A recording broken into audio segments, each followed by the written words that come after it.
Adam, thank you for agreeing to talk to me face to face. It's really a treat. Oh, yeah, no problem. Appreciate it. So, this is a bit of an odd question. Hopefully you'll indulge me. But what is the most mundane conversation you found yourself having with a legend? Have you ever been discussing your favorite ketchup with Martin Scorsese, or you and the Cohens are just going, I like my coffee with a bit more milk? Yeah. Is your belt too tight? Mine's too tight. These pants, what do you think of these pants on me? Nothing comes to mind, but I'll keep thinking about it as we talk about it. I appreciate that. I'll think of something. In terms of director's notes, I'm imagining they do happen every once in a while. Do you have any particularly memorable ones over the years where you're like, well, I didn't expect to hear that today? These are all good questions. They under the assumption that I have a good memory, which is clearly not on display. I will say that Ridley's direction is always very succinct, which is very on par with how he likes to work, which is better, fast, Adam, better, economical. I love a faster. I love it when people are like everything but faster. That's a good one. I couldn't tell you a specific person. Again, I'll think about it and get. But the second part of this interview would be great when I answer all your questions. I suppose I'm wondering. Let's take the Cohens for example. Who's Arthur Milgram? Well, that's me. I'm going to change it legally at some point. How do they work with you? I remember their process was the script is the script. It's very similar to Noah Baumbach. The script is the script. It's there, not they are. I can't remember if it was that militant. They're very particular, and I love it. Oh, good. Here's a key. Just going out to Jersey to pick up my mom's car. It's just different boundaries. You still have a lot of freedom in how you interpret what the script is, but that's the backbone of the script. So there's a lot of pre-recording stuff that we did that obviously for the Please Mr. Kennedy. 10, 9, 8, 7, 6, 5, 4, 3, 2. 1 second, please. And that was fun because that was not my world. They're like all these musicians, T-Bone Burnett and Justin Timberlake shaping things. That was fun. And then when we shot it live, we recorded it again. But they're very much I've heard other people say, and it's true, two heads of the same body. You talk to one, and you're basically talking to both, and they'll come in and give you. Actually, that's a good. Now that I think about it, is a good piece of direction. The only thing that I worked in that was meowing like a cat. For some reason, they. This ain't a spot. I just brought some stuff from home. Yeah, sure. Hey, you don't need to. Meow. You don't need to crash for more than a couple days, do you? And we did it a couple times, and I can't remember if it was Ethan or Joel. I think it was Ethan came up. It was like, the cat's not working. And I'm like, let me try it one more time. And I did it, and they're like, okay, we got it. You've won that question. Yeah. The cat's not working. The cat's not working. The cat's not working. Yeah. I was wondering how often you stay in character when the camera isn't rolling. Is that a regular thing you do, or is it just when the need arises? The latter, mostly. It kind of depends on the scene, and it depends on what it is that you're doing. Sometimes you're isolated from people, so you have, like in Star Wars, you're wearing a helmet. Show me, grandfather, and I will finish what you started. So it's hard to carry on a conversation because you can't. It's hard to see people. I've given everything I have to you. To the dark side. Take that ridiculous thing off. Marriage Story, when we were shooting this big argument in an apartment. You're being so much like your father. Do not compare me to my father. I didn't compare you to him. I said you were acting like him. You're exactly like your mother. Everything you're complaining about her, you're doing. It's hard to break off from that. Even by default, you're in a place it's hard to get out of, and you are pacing yourself because we shot that scene for 2 days. So you don't want to leave and then come back to it. It's really difficult to do. It's kind of like the best way I can describe it is like changing time zones. You go to London, you come here and your body hasn't really adjusted to it. When you're doing a character for 14 hours a day for 4 months, even without you wanting to, it just kind of takes over your biology until it just becomes your general state. I did this movie called Patterson that's pretty easy. Mm-hmm. Your name really Patterson, or they just nicknamed me that? No, my real name is Patterson. Well, that's kind of crazy, right? And it's just by default, mellow out, I guess, is to put it mildly. You're looking at it, you can't help it. You're thinking that way for 14 hours a day for a month, that it just affects your... So it's like that. It's like time, adjusting to time. Then when you adjust, you're just there. And then you go back to reality. This fucking boring answer. I'm sorry. And then and then you adjust to that time and blah, blah, blah. No, that is a brilliant answer. You also, again, are giving me this image of halfway through that incredibly difficult, challenging, argument scene in Marriage Story that you just break off and say, listening to any good podcasts? Yeah. Anybody want anything from catering? A granola bar. Granola bar one, I could murder a muffin. I am so zen right now. This is all really, really great. Yeah.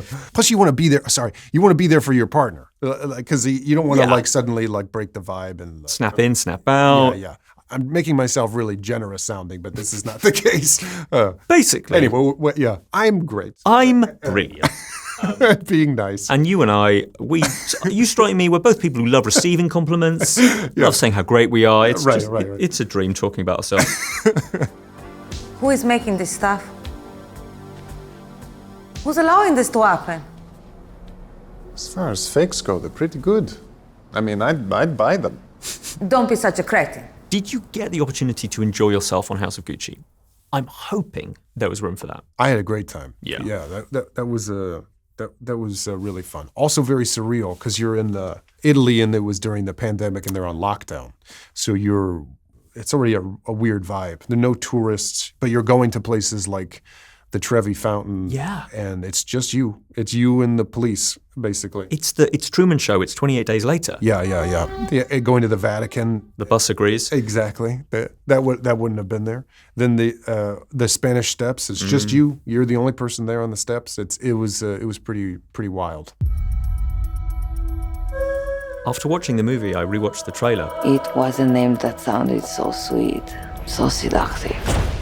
Because I'm a professional. And I noticed, surely there are moments where you go, today I hung out, sipped a lovely coffee.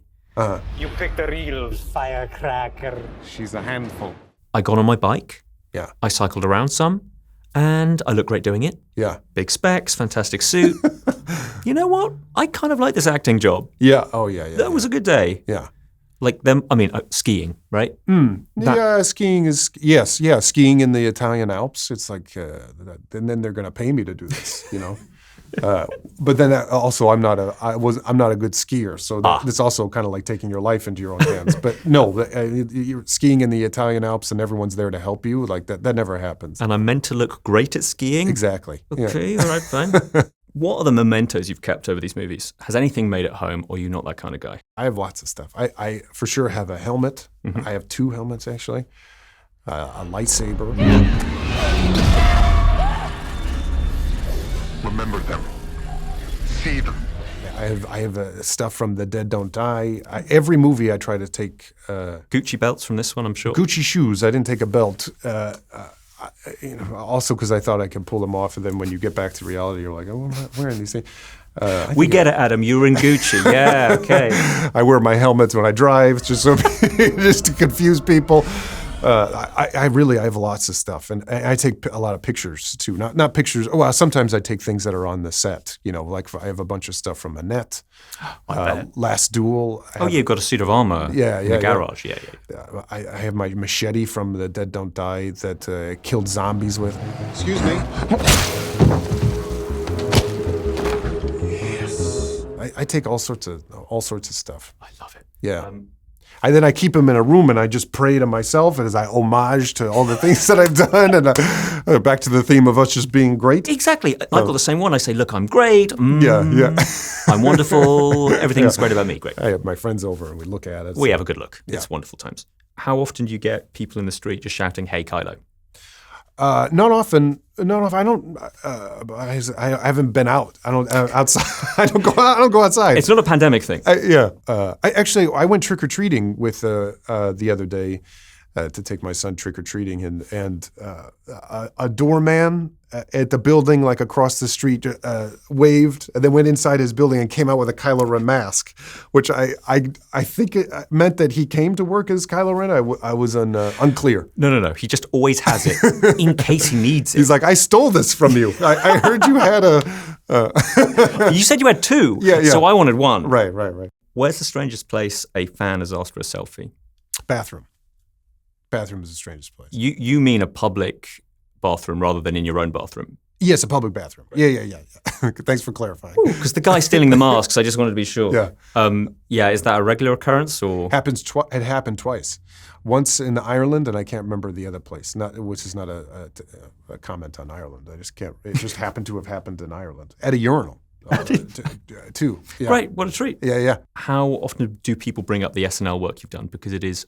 A lot. Yeah. People talked about it to me. Yesterday, it happened. Now, what does an oil baron do? The answer? Crush your enemies!